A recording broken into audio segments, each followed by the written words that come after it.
ఈ విశాలమైన విశ్వాన్ని అర్థం చేసుకోవడానికి మనం ఎప్పటినుంచో ప్రయత్నిస్తూనే ఉన్నాం కదా. ఒకవైపు అత్యాధునిక ల్యాబ్స్లో సైంటిస్టులు ప్రయోగాలు చేస్తుంటే, మరోవైపు వేల సంవత్సరాల క్రితమే మన ఋషులు తమ అంతర్దృష్టితో విశ్వరహస్యాలను ఛేదించారు. ఆశ్చర్యకరమైన విషయమేంటంటే, ఈ రెండూ దారులు ఒకే గమ్యానికి చేరుకుంటున్నాయి. అవునండి, ఈరోజు ఈ విశ్లేషణలో మనం ఆధునిక భౌతిక శాస్త్రానికి, ప్రాచీన భగవద్గీత శ్లోకాలకు మధ్య ఉన్న ఆ మైండ్ బ్లోయింగ్ కనెక్షన్ను చూడబోతున్నాం. మనం రాత్రిపూట ఆకాశంలోని నక్షత్రాలను చూసినప్పుడు అసలీ సృష్టి ఎలా జరిగింది అనే ఉత్సుకత కలుగుతుంది, రైట్? కానిక్కడొక షాకింగ్ ఫ్యాక్ట్ ఏంటంటే, 20వ శతాబ్దపు మోడర్న్ ఫిజిక్స్ తీసుకొచ్చిన సంక్లిష్టమైన సమీకరణాలు వేల సంవత్సరాల క్రితం రాయబడిన సంస్కృత శ్లోకాలకు అచ్చం కార్బన్ కాపీలా అనిపిస్తాయి. అణుబాంబు పితామహుడిగా పిలిచే రాబర్ట్ ఓపెన్హైమర్ సైతం మొట్టమొదటి అణుపరీక్ష సమయంలో భగవద్గీతను స్మరించుకున్నారంటేనే అర్థం చేసుకోవచ్చు ఆ ప్రాచీన గ్రంథంలో సైన్స్కి సంబంధించిన ఎంత లోతైన అర్థం దాగి ఉందో. సరే, ఇక ఏమాత్రం ఆలస్యం చేయకుండా మొదటి విభాగానికి వెళ్దాం. గీతలో ఆధునిక భౌతిక శాస్త్రం మరియు ఈ సహస్రాబ్దాల జ్ఞానానికి ఉన్న వారధి గురించి చూద్దాం. ఇక్కడ మీరు గమనిస్తే, గణిత సమీకరణాలకు మన ఆధ్యాత్మిక తత్వశాస్త్రానికి మధ్య ఉన్న ఈ పోలిక నిజంగా అద్భుతం. దీన్ని మనం ఒక మిర్రర్ టెక్నిక్ అనొచ్చు. ఎందుకంటే ఒకవైపు ఖచ్చితమైన సైంటిఫిక్ అబ్జర్వేషన్స్తో ఫిజిక్స్ ఈ విశ్వాన్ని వివరిస్తుంటే, దానికి అద్దం పట్టినట్లు మరోవైపు అంతే లోతైన ఆధ్యాత్మిక దృష్టితో మన ప్రాచీన గ్రంథాలు కూడా అదే విశ్వాన్ని వివరిస్తున్నాయి. వేరువేరు మార్గాలైనా చెప్పే వాస్తవం ఒక్కటే. ఇప్పుడు రెండవ విభాగంలోకి అడుగుపెడదాం. అదే శక్తి నిత్యత్వ నియమం మరియు ఆత్మ. వాస్తవికతకు ఉన్న నాశనం లేని స్వభావం గురించి ఇది చర్చిస్తుంది. మనందరికీ సుపరిచితమైన భగవద్గీతలోని 2వ అధ్యాయం 23వ శ్లోకం ఎంత అద్భుతంగా చెబుతోందో చూడండి. నైనం ఛిందంతి శస్త్రాణి అంటే ఈ ఆత్మను ఆయుధాలు ఛేదించలేవు, అగ్ని దహించలేదు, నీరు తడపలేదు, వాయువు ఎండబెట్టలేదు. ఆత్మ అనేది నాశనం లేనిదని, అది కేవలం పాత శరీరాన్ని వదిలి కొత్త రూపాన్ని మార్చుకుంటుందని ఈ శ్లోకం చాలా క్లియర్గా వివరిస్తుంది. సరే, ఇప్పుడు మోడర్న్ సైన్స్ ఏమంటుందో చూద్దామా? థర్మోడైనామిక్స్ మొదటి నియమం మీకు గుర్తుండే ఉంటుంది. అదేంటంటే, శక్తిని మనం సృష్టించలేము, అలాగని నాశనం కూడా చేయలేము. అది కేవలం ఒక రూపం నుంచి మరొక రూపంలోకి మారుతుందంతే. ఐన్స్టీన్ చెప్పిన ఎనర్జీ రూల్స్ కూడా సరిగ్గా ఇదే విషయాన్ని నిర్ధారిస్తున్నాయి. ఒక్కసారి ఆలోచించండి, ఇందాక మనం చూసిన గీతాశ్లోకానికి ఈ థర్మోడైనామిక్స్ సూత్రానికి ఎంత దగ్గరి పోలిక ఉందో కదా. దేన్ని బట్టి మనకు ఏమర్థమవుతోంది? ఒకవైపు భౌతిక శరీరం అంటే మ్యాటర్ నశించినా, లోపల ఉన్న శక్తి, అదే గీతలో చెప్పబడిన అవినాశి అయిన ఆత్మ ఎన్నటికీ నశించదు అని భగవద్గీత చెప్తోంది. దానికి 100% ఏకీభవిస్తూ థర్మోడైనమిక్స్ నియమం కూడా శక్తి నాశనం కాదు, కేవలం రూపం మారుతుంది అని బల్లగుద్ది మరీ నిర్ధారిస్తోంది. రెండూ ఒకే విషయాన్ని కళ్లకు కట్టినట్లు చూపుతున్నాయి. ఇక మూడవ విభాగం ద్రవ్యరాశి మరియు శక్తి మార్పిడి. ఒకే మూలం నుంచి ఇవి ఎలా వివిధ రూపాలు తీసుకుంటాయో ఇప్పుడు చూద్దాం. విజ్ఞాన శాస్త్ర చరిత్రలోనే అత్యంత పాపులరైన సమీకరణం E=mc². భౌతిక పదార్థం అంటే మాస్ మరియు శక్తి అంటే ఎనర్జీ.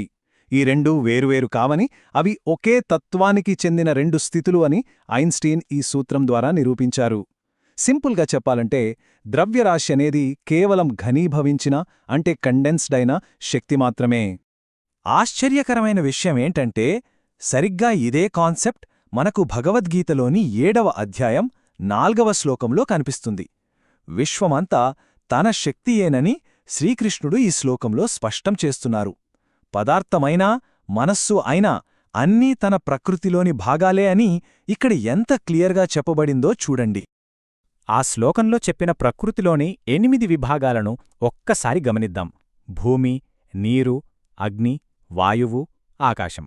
ఈ మొదటి 5 మనం పంచభూతాలు అంటాం. ఇవి కంటికి కనిపించే భౌతిక పదార్థాన్ని అంటే మ్యాటర్ను సూచిస్తాయి. ఆ తర్వాత ఉన్న మనస్సు, బుద్ధి, అహంకారం ఇవి కంటికి కనిపించని ప్యూర్ ఎనర్జీని సూచిస్తాయి. ఇవన్నీ ఒకే మూలం నుంచి వచ్చాయని గీత చెప్తోంది. సో ఫైనల్గా ఇక్కడ పాయింట్ ఏంటంటే, గీత చెబుతున్నది మరియు ఆధునిక భౌతిక శాస్త్రం ప్రూవ్ చేస్తున్నది ఒకటే. మనం చూస్తున్న ఈ మొత్తం భౌతిక ప్రపంచం ఆ ఏకైక మూలశక్తికి చెందిన విభిన్నమైన రూపాలు మాత్రమే.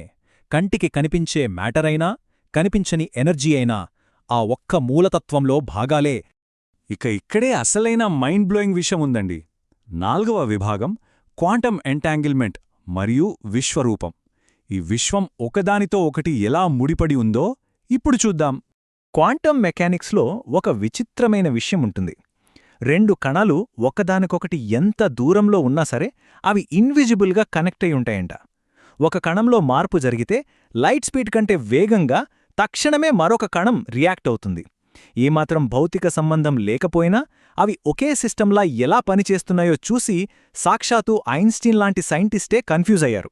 అందుకే దాన్ని ఆయన spooky action at a distance అని సరదాగా పిలిచారు.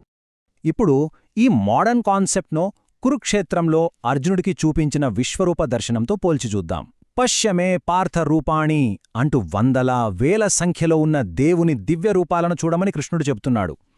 ప్రతి అణువులోనూ పరమాత్మ ఉన్నాడని, ఈ విశ్వమంతా ఒకే సిస్టంలో భాగమని, అవన్నీ మనం విడదీయలేని విధంగా ముడిపడి ఉన్నాయని గీత ఎంత స్పష్టంగా చెబుతోంది కదా. సో ప్రాచీన కాలం నాటి విశ్వరూప దర్శనాన్ని నేటి ఆధునిక క్వాంటం ఎంటాంగిల్మెంట్ను పక్కపక్కన పెట్టి అనలైజ్ చేస్తే రెండూ చెబుతున్నది ఆ ఒక్క సత్యాన్నే అని మనకు ఈజీగా అర్థమవుతుంది. ఈ విశ్వంలోని కణాలన్నీ ఎంత డీప్గా కనెక్ట్ అయి ఉన్నాయంటే వాటిని మనం అసలు సపరేట్ చేయలేము. విశ్వం మొత్తం ఒకే కణజలంలా అల్లుకుపోయిందని మోడర్న్ సైన్స్ ఇప్పుడు ప్రూవ్ చేస్తోంది. ఇక ఈ విశ్లేషణ చివరి విభాగానికి వచ్చేశాం. ఒకే సత్యం, 2 దృక్కోణాలు, అంతిమ సమ్మేళనం. ఇదంతా చూశాక మనకు తెలిసే సారాంశం ఒక్కటే. సృష్టి రహస్యాలను ఛేదించడానికి ఆధునిక భౌతిక శాస్త్రంలోని ఖచ్చితమైన మ్యాథమెటికల్ ఈక్వేషన్స్ వాడినా, లేదా భగవద్గీతలోని ఆ కవితాత్మకమైన సంస్కృత శ్లోకాలను అర్థం చేసుకున్నా, ఎనర్జీ, మ్యాటర్ మరియు ఈ యూనివర్స్ కనెక్షన్ గురించి 2 ఇస్తున్న ఎక్స్ప్లెనేషన్స్ పర్ఫెక్ట్గా ఒకేలా ఉన్నాయి. 2 వేర్వేరు భాషలే కావచ్చు, కాని అవి చూపిస్తున్న సత్యం మాత్రం ఒక్కటే. సో భౌతిక శాస్త్రం మరియు ఆధ్యాత్మికత అనేవి నిజంగా ఒకే విశ్వాన్ని వివరిస్తున్న 2 వేర్వేరు భాషలు మాత్రమేనా? ఈ లోతైన ప్రశ్నను మీకు వదిలేస్తున్నాను. దీని గురించి ఒక్కసారి ఆలోచించండి. 2 భిన్నమైన దారులు ఒకే సత్యం వైపు ఎలా ప్రయాణిస్తున్నాయో తెలుసుకోవటం నిజంగా అద్భుతం గదూ. మరో ఆసక్తికరమైన విశ్లేషణతో మళ్ళీ కలుద్దాం.